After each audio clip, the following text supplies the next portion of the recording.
Leluhur adalah dat mampat lembut yang suci.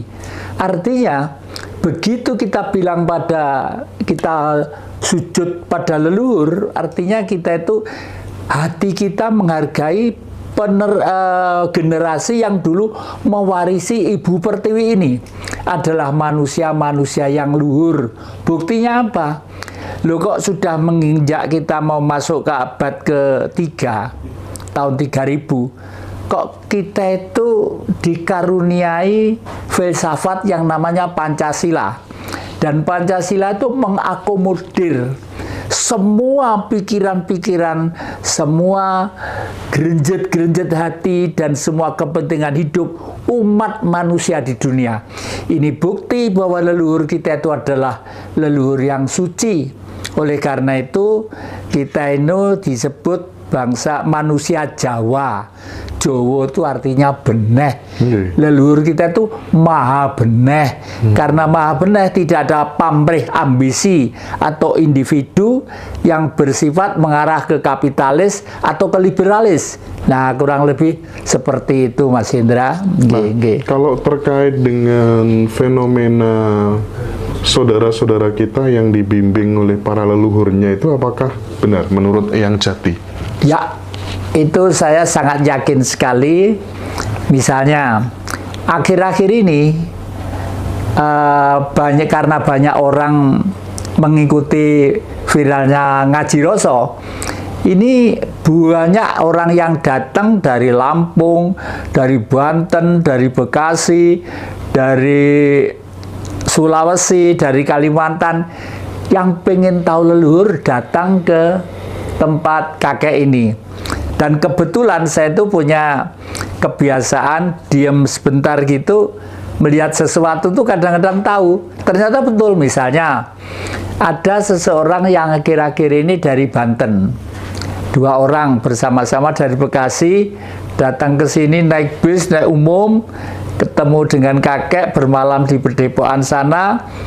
Saya lihat sebentar bahwa Anda itu sebenarnya bukan orang Banten. Anda dulu sebenarnya adalah leluhur Anda mengarah ke sebelah timur, kira-kira sekian kilo itu. Betul yang keturunan-keturunan saya itu dari Sukabumi gitu misalnya. Ini kan ini saya melacak sebenarnya pada waktu itu apa yang saya kerjakan. Saya mencoba sukma saya menyatu dengan para leluhur itu, sehingga memberitahu kepada pikiran saya untuk saya ngomong seperti itu, dan ternyata benar.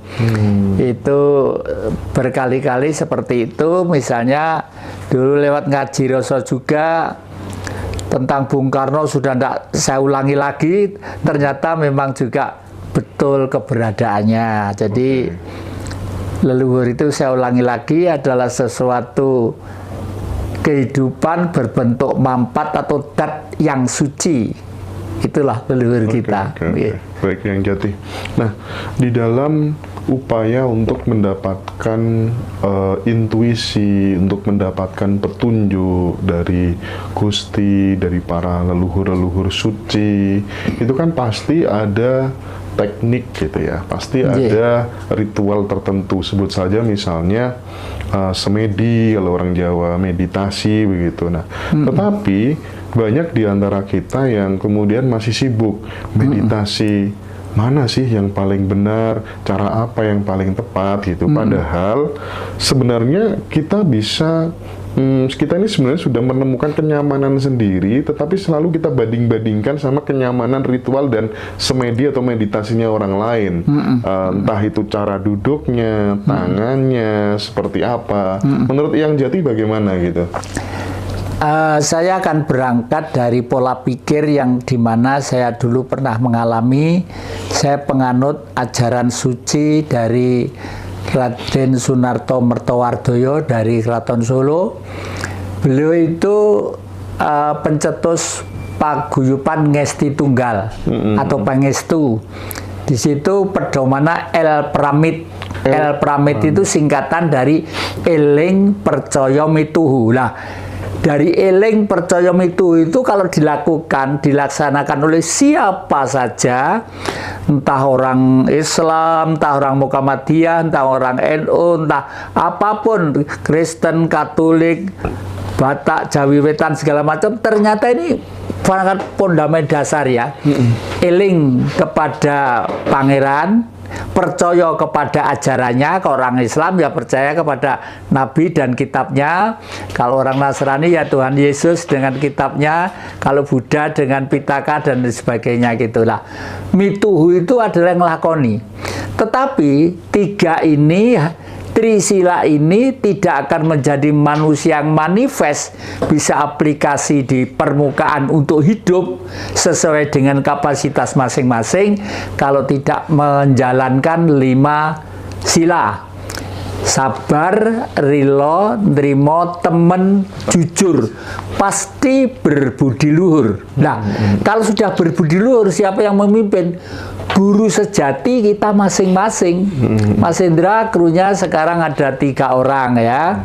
Mungkin di belakang sana atau di rumah ada kru-kru lagi yang diberi tugas. Nah, masing-masing itu kalau kita tahu tentang guru sejati kita, mereka itu akan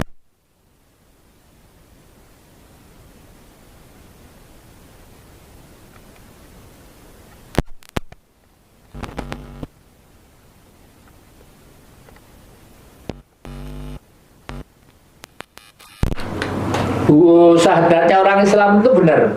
Asyhadu an la ilaha illallah wa asyhadu anna Muhammadar Rasulullah. Allah itu Tuhan, tapi Tuhan itu bukan Allah. Nah, ini kalau tidak difahami dengan benar, analisa guru sejati nanti akan nggak tepat juga. Allah itu apa? Allah itu seluruh sekalian alam. Nggak mungkin orang akan menjangkau, nggak mungkin. Dan kalau bagi saya tidak pernah minta kepada Allah. Karena apa? Karena saya yakin beliau itu maha pemurah, pengasih, lagi penyayang. Saya hidup ini dihidupi oleh beliau. Pasti diberi makan. Selama kita tahu siapa Jati Kusumo itu sebenarnya. Nah, inilah oleh karena itu saya belajar di lapangan kepada orang sepuh-sepuh, baik leluhur ataupun masih hidup, untuk supaya pikiran itu bisa jernih seperti itu ya. Jadi tadi masalah leluhur tadi apa tadi? Ya meditasinya, meditasi lah. Tata caranya gitu ya. Meditasi atau semedi atau samadhi itu sebenarnya hening, diam. Nah, pada waktu diam inilah kita membuat jas tubuh kita supaya yang hidup itu hanya sinar Tuhan saja. Untuk itu kita harus tadi itu ikhlas secara sepintas untuk melepaskan tubuh kita. Karena ini material ini benda, tubuh itu benda. Daging itu dibuat dari tanah, tulang itu dibuat dari air, darah itu dibuat dari api, dan kita hidup ini karena menghirup udara. Itu adalah benda semua. Jadi kalau kita pengen meditasi hening yang total, 0, 0, sehingga ada sinar saja, ada Tuhan saja yang bersinar, ya sudah ikhlas, tak gini. Meskipun di sini nanti halilintar keluar gitu, kita nggak akan terkejut. Tidak akan terkejut. Apapun ada apa-apa, nggak kaget, tenang saja. Oleh karena itu, karena Mas Indra tadi itu memberi sen kepada kita bahwa manusia itu yang muda-muda masih butuh ini, itu memang mutlak. Oleh karena itu si Jawa itu punya fenomena yang namanya topong rame. Mungkin sambil cangkul, mungkin sambil nyabit, mungkin sambil nulis segala macam ya.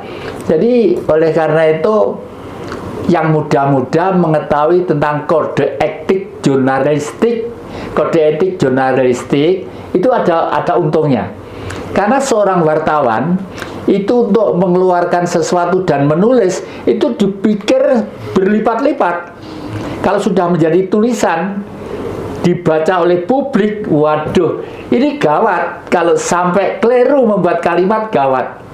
Urusannya bisa masyarakat, bisa nyawa, bisa bangsa, bisa dan sebagainya. Oleh karena itu eh, meskipun bukan punya profesi sebagai penulis atau wartawan, perlulah belajar itu yang supaya hidup ini pola pikir kita itu tertata rapi sedemikian rupa gitu. Nah, meditasi intinya itu tadi, kita nul, diam gini sebentar gitu. Kalau misalnya saya pakai bahasa Jawa, duh Gusti sih paduka dalam suwun, dosa duraka kula nyuwun pangapunten, rahayu paduka dalam suwun, dosa duraka kula nyuwun pangapunten. Kawula nyuwun mugi kadang-kadang kula ingkang remen mongak ngaji rasa pinaringan seger waras wilujeng selamat ayem tentrem. Nah, itu kadang-kadang ini udah ya, kita orang Jawa, kebetulan saya lahir di Jawa dan saya orang Jawa, dongonya ya Jawa.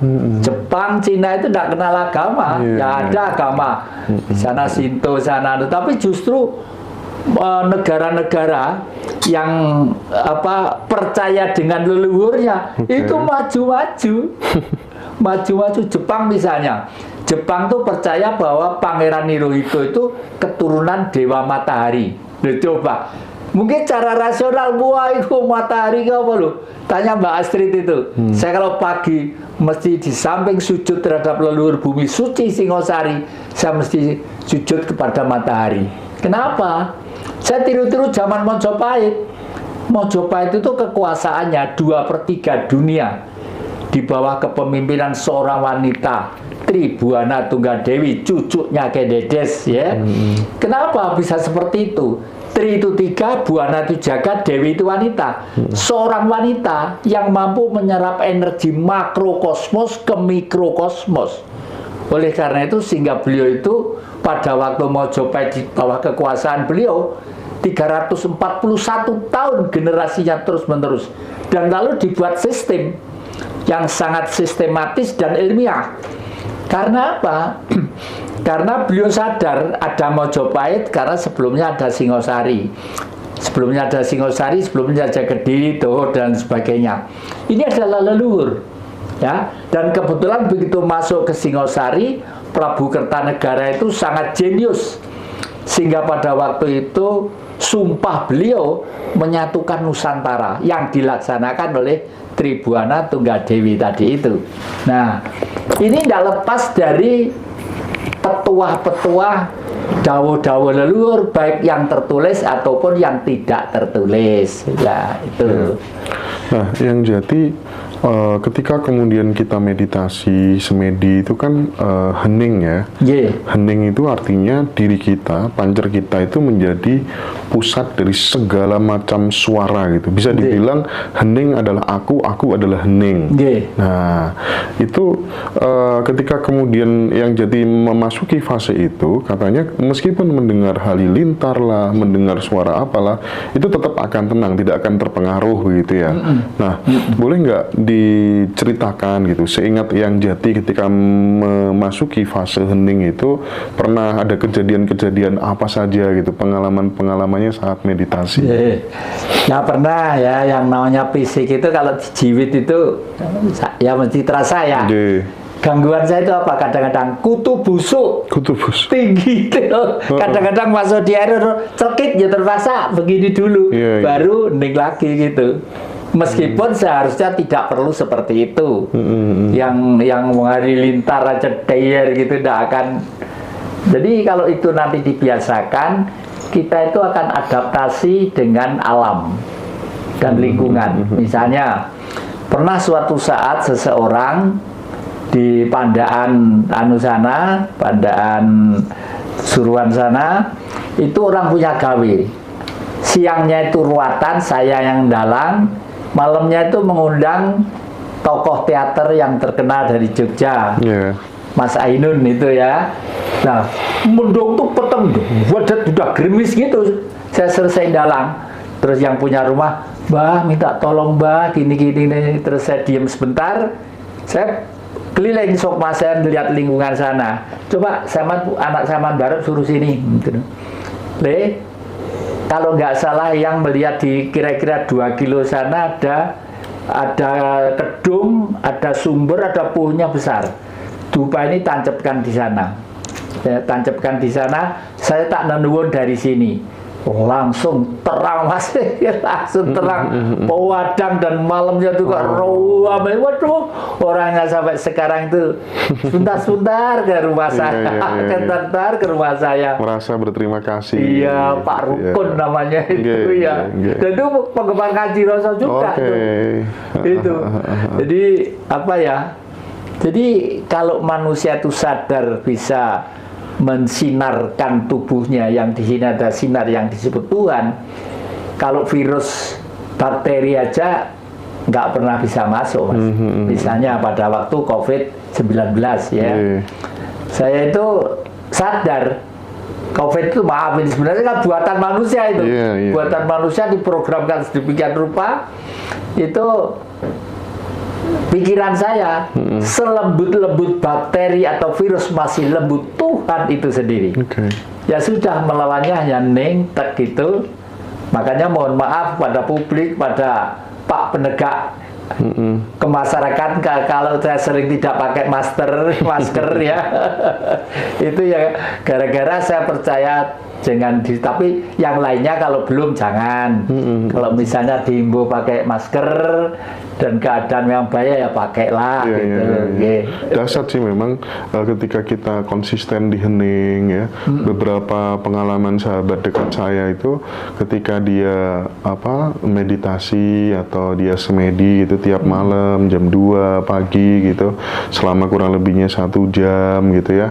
Dalam prosesnya itu di tengah jalan kadang dia semacam bisa mendownload isi dari perpustakaan semesta gitu. Jadi tiba-tiba mengalir sendiri, ide itu mengalir sendiri. Itu mungkin hasil pikiran yang jernih itu muncul saat kemudian kita bisa mengamati pikiran gitu kan, seperti itu. Dan itu bisa nggak sih yang Jati itu dimulai dulu dari semacam kayak evaluasi dan perbaikan kita selama sehari-hari. Aku habis menyakitin siapa? Aku tadi masih marah, masih kecewa, masih benci sama seseorang. Diawali dari kita melakukan evaluasi diri, karena kan tidak bisa ujuk-ujuk kita langsung masuk pada fase hening yang tidak ada apa-apa itu, kita menjadi pusat dari segalanya itu. Iya, memang sehari-hari ini lakunya. Jadi kembali ke teori 500 tahun sebelum Masehi.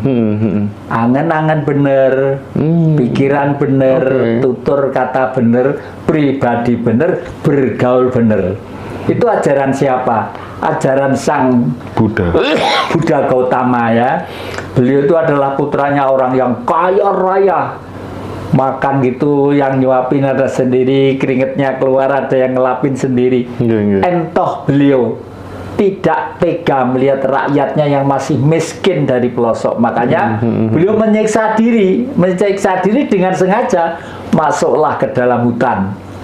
Sehingga di situ mau dimakan harimau, mau diuntal oleh ular atau apa, tidak berpikir sama sekali.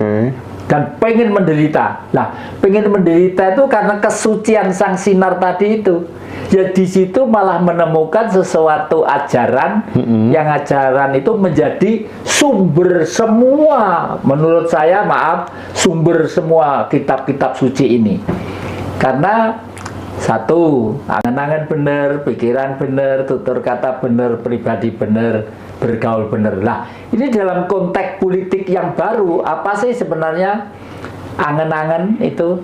Angan-angan itu semua orang itu pasti punya angan-angan, termasuk anjing, termasuk celeng, termasuk kucing, termasuk cacing, punya angan-angan. Apa? Kalau dia lapar, mesti pengen makan, ya kan? Entah cacing, entah nyamuk, entah kucing, entah anjing. Itu titah yang maha kuasa. Karena perut ini begitu lapar, berontak pengen makan. Nah, tidak langsung makan. Kalau di rumah tangga pergi ke dapur, ibu kok belum masak, mungkin lagi arisan, mungkin lagi repot, ini. Nah, baru buka dompet, pergi ke warung, buka dompet dulu, nggak langsung ke warung dulu. Nah, dompetnya isinya berapa? Kalau isinya cuma 2.000, kok langsung pelen sate dan gulai, wah, ya tinggal sepatu. Nah, ini menarik ya yang Jati Iya. bicara soal power daripada meditasi, kekuatan daripada meditasi itu sendiri gitu. Kalau dalam ajaran atau ritual teman-teman Muslim gitu, Islam gitu ya, kita mengenal ada yang namanya wirid gitu. Dengan wirid-wirid tertentu itu bisa menyelesaikan berbagai macam masalah kehidupan gitu, Iya. bisa membantu orang dan seterusnya gitu kan. Betul. Itu kan terjadi kan, memang real, fakta gitu, di mana-mana banyak orang tahu lah ya. Iya. Dalam meditasi juga sama gitu. Saya kebetulan ikut meditasi apa tuh namanya di Sedulur Sejati, itu kan juga sama ya. Sama. Jadi ada banyak sahabat-sahabat ketika sudah bukaan kunci 3 gitu, itu energinya ternyata bisa digunakan untuk membantu mengobati penyakit, menyelesaikan masalah orang gitu. Iya. Bagaimana menjelaskan hal ini? Ya itu tadi ya, jadi